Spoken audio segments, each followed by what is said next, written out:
Agena and Shim na omonfa report no emre no somewhere in December na omon ehwese de honsam no enso ebesi akọ note and I say ya no akai say the 13th African Games you know Ghana yes spend $240 million and the hostage jumedie no enso awo ayenkran enti any about information and ede emamo and that your topic na kasa no o say o ka bibi ka kro mana okay no problem yes say unu madwuma unsuro broni ai ana unu madwuma nso a yin signboard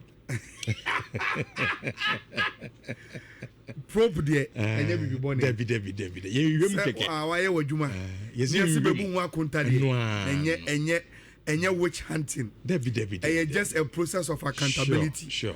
Ghana for yesika exactly and I'm do dwuma no ugidi say wo ye de etene a utirim so betena ye fra wa akwa no akobu akonta kama o famra akwan so ana ye di Ghana sika okwa no akochechire mu uhuso wa uhuso tirichwe de say asempa contract no e dia say modema contractors aye ho amoa say na modema wo mo akwan so na modema wo fa tender yes kana wo say de and na modema ya simple we asembia ni ho asisa kan na mode amai an kan so asem ne asembia we de anya we change asembia why me anya adwuma na kama na eno so sports minister kopiem our public account committee no anim na akodi dwuma so in fact eno minister ye dwuma pa na ade ba ko na no peye pese ye hwe eye enkoma ya na etadi ewo in programs so we see na ye study yi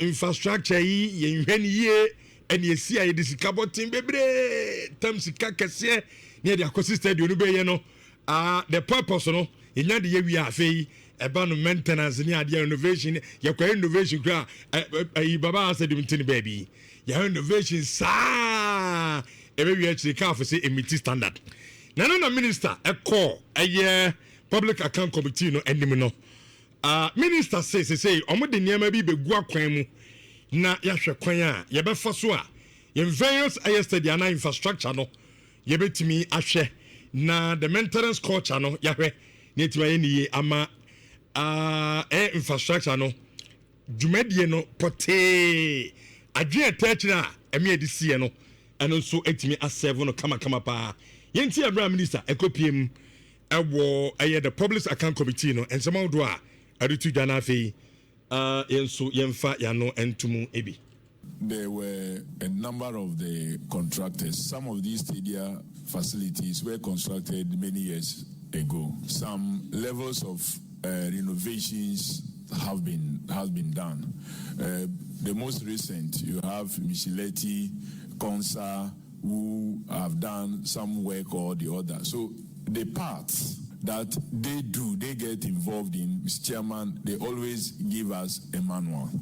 But you cannot have the entire manual for the stadium as it was from freshly constructed for most of these facilities. So what we have done is to develop a standard one for all of these facilities that we have based on the best practices which we are using.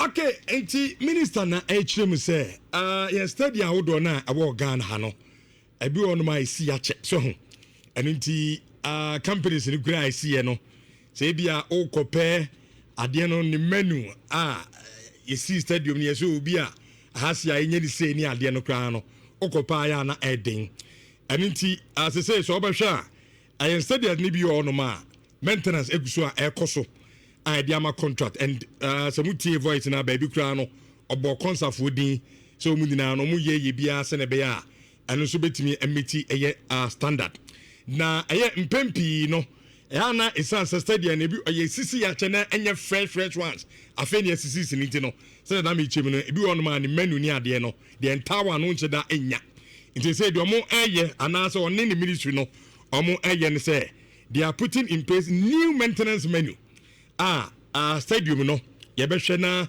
ebi ese ha no esi ayenje di sei se na be ya enkoba ne se ade ne be se kra na o se sa ko fasika fufuro bi na fenya de koye ha ne ade no saa ne ma ni na no we ye international air standard so betumi ade abo in various infrastructure no enso ho ban eno ene sese ade a one ni military no so na de abo ho enso ban ti minister eno ebro kopiem awo public account committee no dwumaso ni bi ena yabo ede amamo Ayala am say we de dana kwama na the normal yina politicians ya no mo kache ni bia o ye be say ba be wi akiri ya na yehu hwe no Rich, you see, nkomodi about sports infrastructure okomuano nidi no abaye complicated kakra o, and se onti nsem na see here Boni Beka said you can't have a proper conversation ewo asem no ho na edrum rebi say na menka ho me ho de, but I think say on Power Sports yentiase on these matters any nkomo a ye di about nsem bi say no Rich de bia no na it turns out say it standed the test of time. Asamana maker.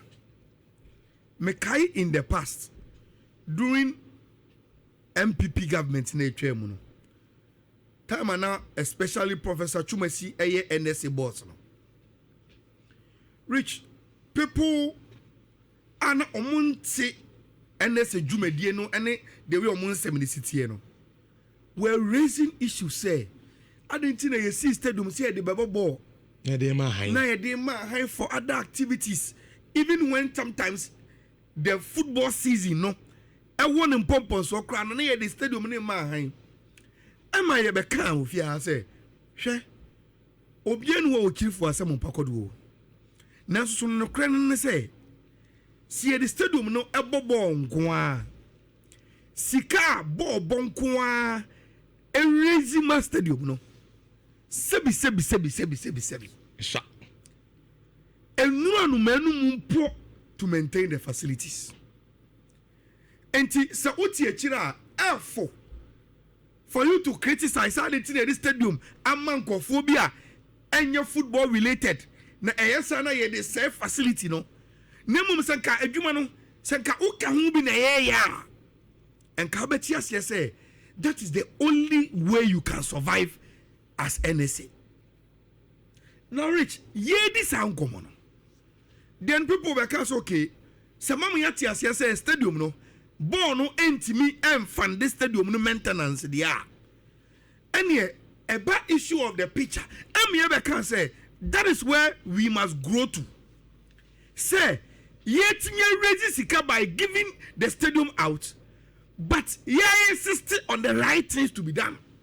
Obi anko grass and so. And the cover pitch covers in the buy. Sure. Say, Nanny, pitch covers no so yen any yen to be. I mean, can say, sebi pitch covers no, nibone a more than kakra. And probably it will take some time for sports to cry, sebi. Your government, Iba, no money said anyway. Rich to go and make a case, say, your mouse, Kakes, and Koto pitch covers no will be an issue. And to reach Unim just last weekend. Ekoba say their Cross Sports Stadium at their ma sorry be so mufanya crusade nemo no yetimi insist say e wo mse mo man sika football for no fam man no yesrem a emra de pitch no e de mamu ho no say eba park no so nko ade a ye mamu mfa bibia enka park no. Rich, for us to get to that stage brings me a lot of joy. So now we are getting the balance. Say, yeah, as or mine. So, yes, stadium, no. A woman's football near sports in Tini, see, dear. But Cecilia, baby, a football na kwako druno. Ye koto konia has money. Council Musia can with these stadiums. Omunti me, my sika, bet me their maintain. And you say, Obia Jatu, so okay. I no credit. I didn't also say the man at the Eddie for floor. Near Momono Rich, we've also got into a time. What you're discussing, see, say, but we can also insist.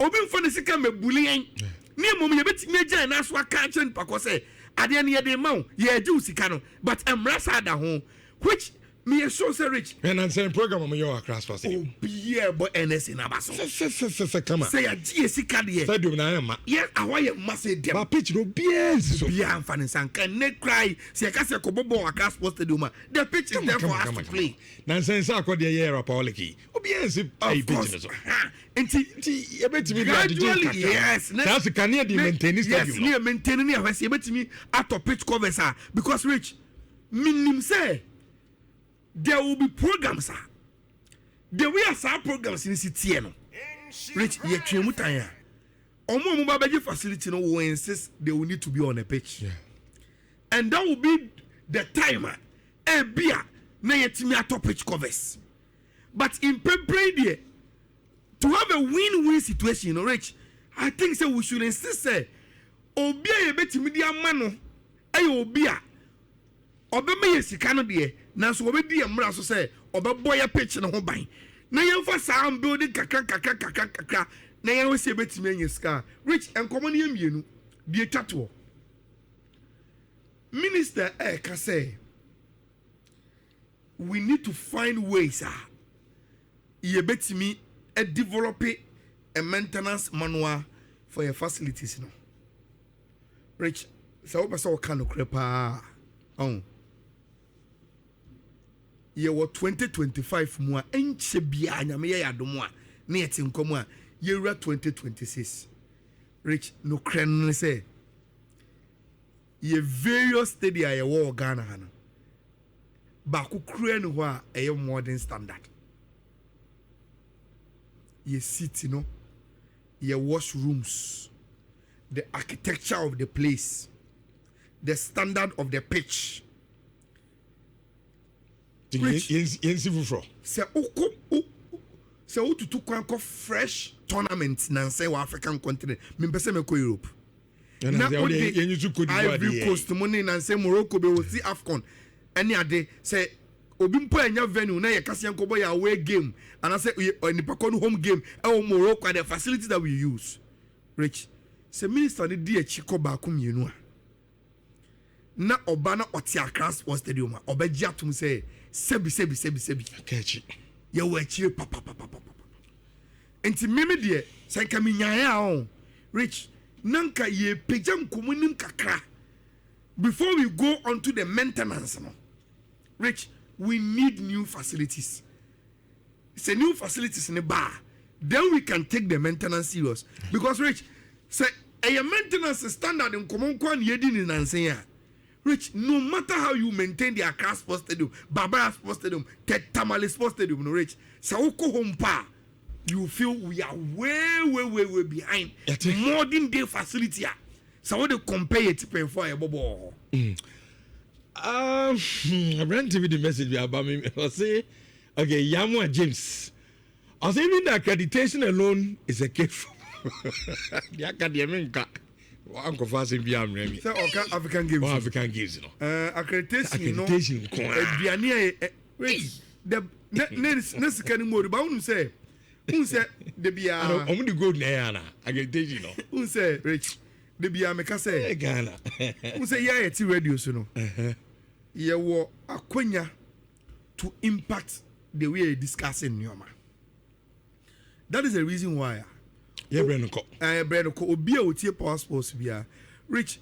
Yem bunny pattern wa how. I didn't grab any of him. And today, Ebia would figures now, yem to be are treasures. But them young woman call him in Grana. Let's give them the benefit of the doubt. Right now, Munko no Munko, you Munko. Why?